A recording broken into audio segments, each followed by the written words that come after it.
Story 1. I don't want to be manipulated anymore. I came into it not truly understanding what that meant.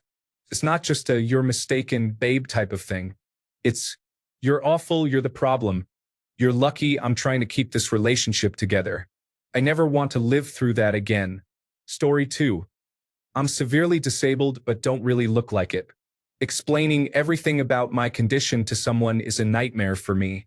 If we moved in together and then broke up, it would be extremely complicated for me to find a place since I have limited employment opportunities and physical abilities. I do miss companionship, intimacy, and sharing responsibilities, including help with certain maintenance tasks. But as much as I'm scared to die alone, I don't know if it's worth it. Story 3. Rejoining the dating game in my 60s, I found that a minority wanted a wealthy friend with benefits, while the majority were needier than I could cope with. Story 4. I tried marriage. I left my husband for various reasons, but now I am very happy with my own company and not having to share decisions about things like money and what to have for dinner.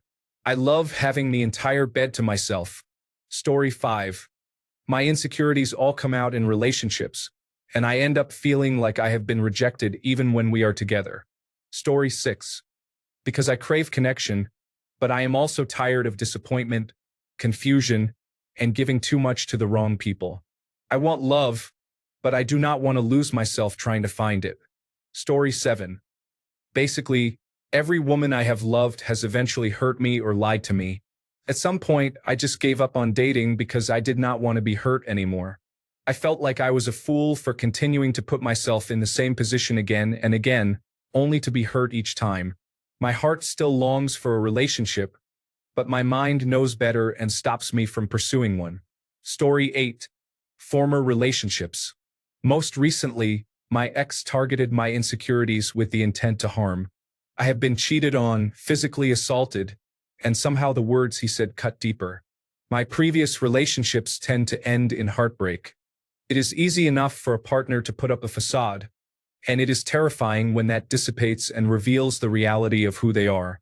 Story 9. I refuse to allow someone to suffer with me until I feel worthy of them. It is not really about them. It is that I do not want to hurt someone until I am sure I will not mess it up. Story 10. Honestly, at this point, I am just emotionally drained. I would love someone to share a cuddle and some experiences with, but I do not think I can risk having my heart broken and handed back to me again. Story 11. No connection with anyone. I have a high standard for connection now. I need to focus on myself and save money, although it would be great to have relief, release, and moments of fulfillment. Story 12. Early stages of dating feel very unnatural, and I just do not have the energy to play the game. I just want to play video games in my underwear, and I have been told that is not most women's ideal first date. Story 13. I really gave my last relationship everything I had. It lasted 8 years, so it was a good run, but after putting all my eggs into that basket, I am now approaching 3 years removed and in my late 30s. I am starting to lose the urgency to put Humpty Dumpty back together again.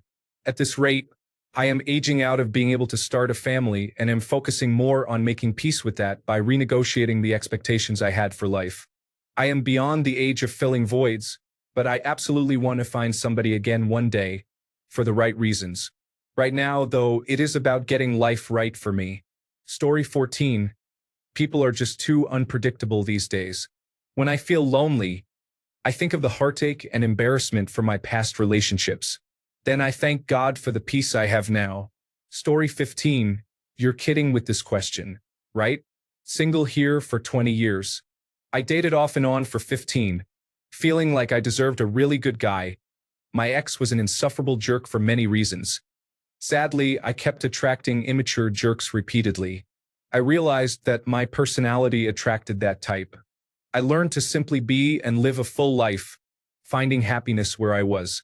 I would love a partner without those negative traits, but I no longer have the energy or enthusiasm. Story 16. My now ex-wife came out and we divorced. In my last relationship, my girlfriend was not quite done with her ex and lied about having an emotional affair with someone else. My last 2 relationships were with women who really did not want to be with me.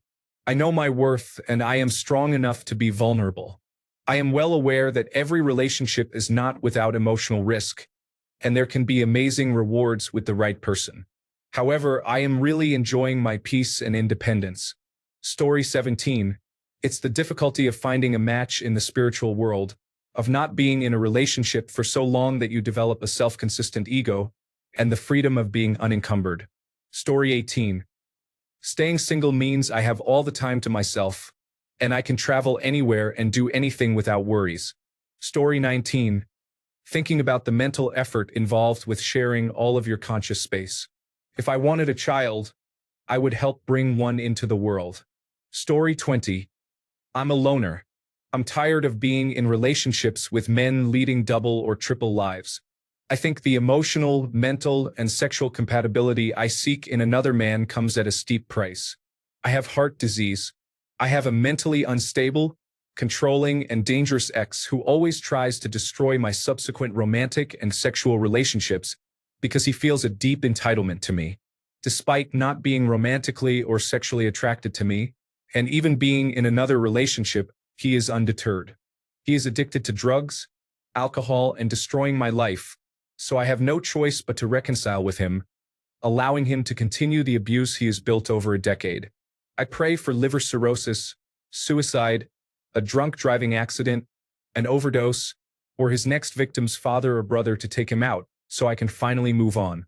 I am also terrified to be myself around another man. Story 21. I am 43. My partner passed away last year, and although I do not want to stay single forever, caregiving was very tough. I do not know if I could ever do it again. Also, I am quite independent and like my own space. He was the same and we were a good team. I am not sure how many people prefer that. Story 22. I had a boyfriend tell me, "Don't talk to me on Wednesdays." Another said, "I'll only meet you at quiz night," which we had already been going to previously as friends anyway, for the next 3 years while I focus on my studies. I dumped him shortly after. My last date, the most boyfriend potential person I had met in a while, told me he could commit to seeing me once a fortnight, which I'm pretty sure is impossible for me to fall in love from. There are men who have less harsh or strict boundaries, but the men I actually end up dating might be the avoidant type, which apparently works well subconsciously for attracting me, yet not for keeping me happy. The last and only boyfriend I lived with got me to move states for him. Despite his job involving regular interstate travel and him often being away, and me having way more friends, family, and support than he did. He would label me crazy anytime I made an observation he didn't agree with and wouldn't let me break up with him so I could spend my dad's last Christmas with him. He insisted I stay instead, only to be cheating in preparation for dumping me once he had found my replacement. This was particularly harsh because his mother's early death had devastated him, so he should have realized how important a dying relative is. In the end, I was walking on eggshells with him. Anytime I talked about an interest of mine that wasn't mutual, he would tell me to be quiet but then give hour-long monologues on topics he liked that I didn't particularly care for. This guy was my longest ever relationship. If that's what I keep around versus men who treat me right, I'm better off single. My taste is terrible. I look at all my exes and am grateful I didn't marry them, have their babies, or be trapped with them. They were not healthy relationships generally. I see how some of my single friends are treated, and I actually get angry for them. I realize it's not just a me thing regarding who I attract. Don't get me wrong. I have some friends who have chosen really well. Pretty much all of my married friends have healthy relationships, and I'm happy for them. It's the friends in a similar situation as me who are single and treated poorly that make me think I'd prefer to be single than put up with that treatment. I could possibly find better than my past partners, but it would take a lot of time, effort, and sifting, and I don't care enough to prioritize that. There are other things I would be better spending my efforts on. Also, I don't entirely trust my judgment given my track record. If I put myself out there and was open, I would probably once again choose poorly and miss out on the nicer people, not deliberately. Story 23. I am rarely attracted to men, and many lie and cheat. I would love to find a companion for the rest of my life to love, honor, and cherish, but I do not think I will ever find him. Story 24. The sheer number of stories I hear about unhelpful men is astonishing. For example, my ex literally bought a couch because I complained to him for weeks. I think I am done. Story 25. I am very embarrassed when they see me with a girlfriend and ask about my relationship. I would like to have a secret relationship. Story 26. I have a cross-dressing fetish that I am embarrassed about. If I tell her up front, she loses interest. If I do not tell her and we develop an emotional connection, I do not want to hurt her when she finds out. Story 27. I do not like my job and I cannot retire yet. The job takes so much of my mental energy and causes anxiety and depression. I fear I would not have the time and energy to devote to a relationship, and I would just be setting myself up for disappointment. I would not want a girlfriend for the purpose of leaning on her emotionally, as that would not be fair to her. Story 28. I have very high standards for myself.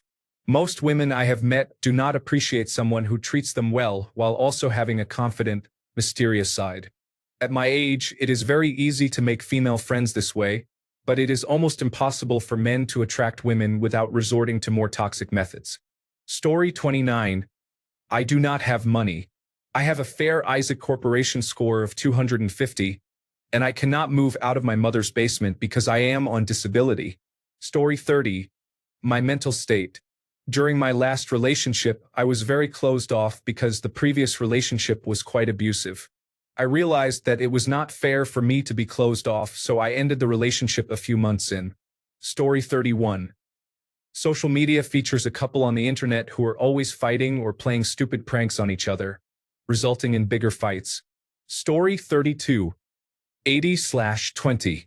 I do not want to deal with 8 out of 10 being poor quality, while I may also just not connect with the good 1 or 2. The math has been done and it is very bleak out there. A lot of average people acting like they are exceptional. Just be average. It is fine, I swear. Story 33. I'm at the age where my options are either to date younger and be viewed as a creep who dies before my spouse, date older and have my spouse die before me, or date within my age range and become a step-parent to children who are not mine. None of these options sounds appealing, and all seem dramatic.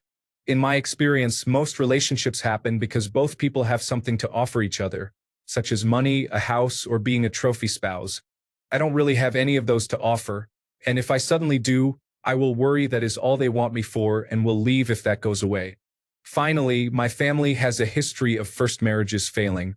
My mother, father, and brother have all been married at least once before, and their first marriages ended dramatically and bitterly. Story 34. I just discovered how much I love being single. I was so blind not to realize I don't need anyone to validate me. I am more than enough and capable of being with my solitude and peace. It is priceless. I am tired of giving people too many opportunities to be near me. My time is valuable, and I no longer have the patience to let them disrespect me repeatedly. Enough is enough. Story 35. 23 million. Many men are not truly men. I do not want to be like them. I need to build a beautiful garden first and let love find me. It is not easy to be a man because of responsibilities. Story 36. When you have been single for a long time, you kind of get stuck in your ways. Working crazy shifts and not wanting my dog to have to share my attention with someone who may not love him as much as I do puts me off, even if the idea of a relationship is appealing at times. Story 37. I do not trust anyone, especially with my heart, and I highly doubt that I ever will again. When your heart becomes weaponized against you, it is time to call it quits in that department. Story 38. The people I want a relationship with are not interested. The women who are interested are not my type. Online dating in a small town is an absolute dead zone. I am not good at flirting. Story 39. They rejected me multiple times, and my self-esteem took a hit and plummeted. I did not know how to try again after that. Story 40. Modern dating has become a game of who cares less and who can show less care. I am not built for it. Story 41. Relationships require time and effort. Choosing the wrong one feels costly and burdensome. I am currently with, arguably, the best partner I can have, and the more, the better. Story 42. I just had a 9-year relationship end. The thought of starting a new relationship now is exhausting. I am really tired. Story 43. I like having all kinds of cool friends. Partners get jealous and possessive, and it damages my friendships. Story 44. I have yet to meet a person who makes sacrificing being single worth entering a relationship. Being content alone is a double-edged sword, I suppose. Story 45. I realized during my last relationship that I am not ready. My relationship with myself is not healthy enough for my relationship with another person to thrive. Story 46. Tired of sharing every little detail about my entire life since I was born, again and again, only to end up left unseen by that person. I am pretty fed up with this. I prefer living in my own mental space now. Story 47. The heartbreak of starting from scratch after the breakup. I do not own property, have no family in this country, and work a minimum wage job, but I am happier. I can be myself again, and I have gained a real friend whose family is now mine too. Story 48. The inability to trust a woman again is difficult. Sometimes, even the thought of being in a relationship is exhausting. Story 49. I want a relationship.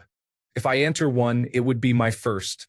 Anything would be my first experience, and no one wants to be someone's first everything these days. People want someone who has it all figured out. I would be ecstatic to find someone, but by default, they might not share the same level of excitement as me. I would likely like them more than they like me. I might be clingy, and people do not want clingy. Additionally, relationships can feel like pay-to-play because hypergamy exists. If you are unemployed, your chances are very low. In short, I feel I am too old, lazy, and autistic to change my ways at this point. Story 50. I lost everything a while ago, not to people, mind you, mostly just to time and bad habits. I am in the middle of rebuilding my life, and I do not want to bring someone into that right now because it would just be a burden on them. Story 51. I have been in a couple of relationships, and strangely, almost all of my ex-partners told me I was the best thing that happened to them. I met their families, shared real moments, and genuinely gave my all. They seemed happy, but somehow none of those relationships lasted more than a year. I still do not fully understand what went wrong. Story 52. The whole dating process itself is exhausting. Swiping through apps, making small talk that goes nowhere, pretending to be interested in someone's weekend hiking photos. By the time you actually find someone decent, you are so burned out from all the failed attempts that you just want to be alone for a while. Plus, once you get used to having complete control over your time and space, giving that up feels scary, even if you know a good relationship would be worth it. Story 53. All of that is very complicated for me. I do not understand if they even like me in that way. Maybe being with them would decrease their quality of life. What if I accidentally hurt them? Do I even want a relationship? I struggle a lot with physical touch, so how would that affect a potential relationship? Are my advances too much? Am I bothering them? I miss when I was sure I was aromantic. That was a lot easier. Story 54. I still live with my mother. I do not drive. I have a low-end job which I enjoy. I have 0 to 3 friends, currently 0. My family is not the best. I do not engage in social activities except for walking in local nature reserves every day. All I do is work out, and walk in nature daily. As much as I would like to try and have a relationship with someone, I do not think I am worth it. Additionally, there is the significant issue that I am 35 years old and have never been in a relationship before. I am not actively trying, but if someone else approaches me and wants to try, I will give it a chance. Story 55. When I dated, I always had the impression that I had to give too much for what I got, as if I had to earn the relationship and the girl was a reward rather than a person. Story 56. The fact that I live in Pakistan means if I want something serious, I have to think about marriage. Love marriage is not easy where I come from. It is not that my parents will be completely against it, but since I might also want to live with them and considering they live in a village in Sindh, it could be difficult to convince a girl or her parents. More importantly, I want a life of adventure. I am a middle-class person, which means I would likely spend any money I earn on such activities rather than on marriage, buying a house, or a car. This would make it hard to convince her parents. even if she loves me. Even if I manage that, I might not be able to live the way I want because Pakistan is not safe for women, and I visit many strange places. Also, I don't think I am ready to enter a phase of life where my risk-taking could be jeopardized. Lastly, it is hard to find girls here who are into philosophy, artsy movies, dark humor, and empathy. I want someone I can have meaningful conversations with. Such girls do exist but are difficult to find. I am not actively looking since I am busy with many other things. I guess that's about it. Story 57. It's too complicated for me. Why does everything have to be a mind game? Why can't we just hang out and play board games or something? Story 58. I do not get approached by women, and the men who approach me are all very unpleasant. I am too happy on my own to ever approach someone myself. Story 59. I don't mind living on my own. I miss love sometimes but don't want to lose all my alone time. I need some quiet and peace. I'm tired and have kind of given up on love. I also don't want to disappoint with my low desire. Story 60. I have refocused my energy on my children and professional development after several attempts at love. I am hoping for genuine trust and attraction with someone someday. But life can be beautiful with what I have now. Story 61. I think it is just the thought of being with anyone but her that makes me want to swing a metal scooter and let it hit my shins 1,000 times. Does anyone else feel the same? Story 62. People I am interested in are not interested in me, and people who are interested in me are not right for me. Also, I had a recent realization that I can do all the shadow work and understand my triggers and attachment style, but none of this matters if the other person did not do their work. Story 63. Technically, I am in a relationship, but it is very long distance. I should be single because I am not able to bring anything to a romantic relationship. My life is mostly rearranging deck chairs on the Titanic. Companionship would be nice right now, and I really wish I had that. I just do not have anything else to give for the foreseeable future. Story 64. That person might want me to stop my passion in the name of her family. That I might be fifth in line of importance below everyone in her family. Story 65. I cannot find someone who wants the same things as me. Women in my age group seem to be exclusively looking for a business partner, which seems unpleasant to me. No judgment, it is just not for me in the same way that making out with a man is not for me. The same applies to helping someone destroy their marriage or being added to an open, polyamorous, or no-label relationship rotation. Not for me, thank you. You can also count me in on complaints about applications, social media, hookup culture, the gender divide, hyper-individualism, and so on. It is really not helpful. At some point, you run out of energy and rely on letting it come to you, which means what comes to me is all the things I do not want and more. Many people have been traumatized into isolation and avoidance. Story 66. Struggling to find a woman who is interested in me, so I just deal with it. Everyone I am interested in is not interested in me. I would love a serious relationship as I am reaching that stage in my life, but oh well. I am running out of sheer will to try. It is unfortunate that all my friends are starting to get married or have serious relationships now, so it takes up the majority of their free time. It leaves me kind of alone. But that is how the world goes, I guess. Story 67. My last partner took their own life in our bed. That was it for me. I already had difficulty trusting anyone, and that destroyed any motivation I had to get better. I will live the rest of my life and die alone because any other option feels much scarier. I sometimes miss coming home to someone who cares about me, but mostly it is fine. I have my dog, my solo hobbies, and my friends at work, and that is just about enough most days. Story 68. Arguing the money, I like my own company, I value peace, I don't feel like smashing another phone, giving everything and getting nothing in return, their behavior. This list is endless, but I'll leave it there. Story 69. I am tired of not finding the right person. I want someone with whom I can build a life, not someone who stays for a year and then leaves when life becomes difficult. Story 70. None of the women I am attracted to are attracted to me, at least to my knowledge, and vice versa. I also do not want to lead someone I am not interested in because I have experienced that myself in the past, and it hurts. Story 71. Peace of mind. You and your dog have the best relationship. No arguing, just total peace and loyalty. Story 72. Normal people like to go out. You can go. The person is not content with doing what they want. They want to impose their will on someone else. In their mind, only their will is normal. Other wills are abnormal, unacceptable, inadmissible, and intolerable. Story 73. Avoidant attachments. The worst kind of people you will encounter in the dating scene are those who want you to give but will never reciprocate and lack the integrity to tell you. Instead, they waste your time and energy. If you are lucky, they will ghost you. If you are not, they will tell you after causing emotional wounds that will take months or years to heal. Story 74. 3 back-to-back breakups have left me completely torn. I can't take it anymore.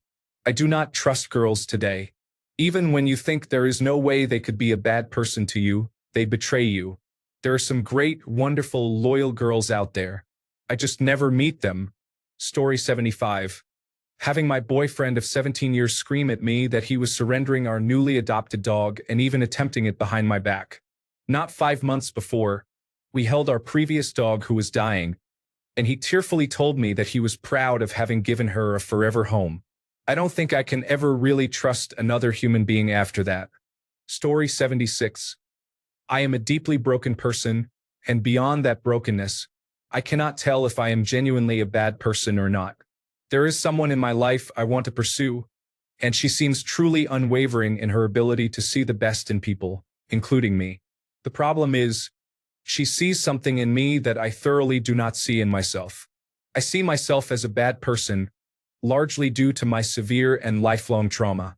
I am trying to heal and become a better, more whole person, which does seem to be happening day by day, largely thanks to her influence on my life. However, I think I am just truly awful, and for many reasons beyond trauma. Regardless of my trauma, I was also a naturally troubled child, and I never grew past that. I want to do right by her, but sometimes I do not even know what that means. I just wish I did not come with so many problems. This is my trauma shared, I just needed to express it. Story 77. My ex, who does not even have money to feed me and yet still wants me to stay. I am fed up. He does not have money to buy me my needs or my toiletries, and still wants to have a child with me. Yuck, it is disgusting. Thanks a bunch for sticking around till the end of the video. Remember to subscribe, and until next time, stay awesome and goodbye.